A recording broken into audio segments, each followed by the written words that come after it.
اب سب سے اچھے اعمال کون سے ہیں جو اللہ جل شانہ کو پسند ہیں؟ کیونکہ اس نے ہمیں پیدا ہی اس لیے کیا ہے کہ میں دیکھوں کہ اچھے اعمال کون کرتا ہے، خوبصورت زندگی کس کی ہے، اچھا کردار کس کا ہے۔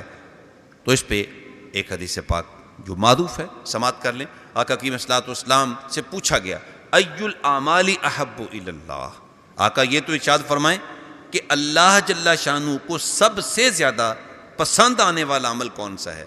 یا یوں کہہ لیجئے کہ صحابہ کرام نے عرض کیا حضور اگر ہم یہ عمل کریں تو اللہ ہم سے پیار فرمانے لگ جائے، ہم سے محبت فرمانے لگ جائے، وہ عمل کون سا ہے؟ تو آقا کریم اسلام نے 3 چیزیں ارشاد فرمائیں۔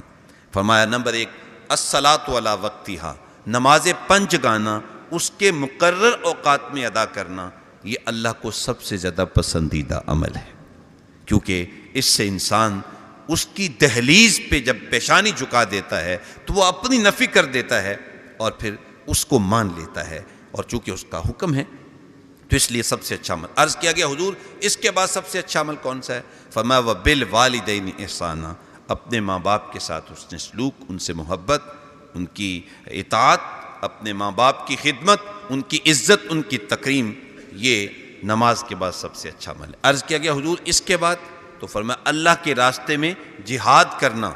معلوم یہ ہو رہا ہے کہ آقا کریم نے واضح کر دیا کہ جس بندے کے اندر یہ 3 چیزیں پائی جائیں گی، یہ 3 اعمال پائے جائیں گے، تو میرا رب اس کو اپنا محبوب بنا لے گا، اس کو اللہ کی محبت نصیب ہو جائے۔ کتنا آسان اور خوبصورت اور مختصر نصاب بتا دیا میرے اور آپ کے آقا مولا حضور صلی اللہ علیہ وآلہ وسلم نے۔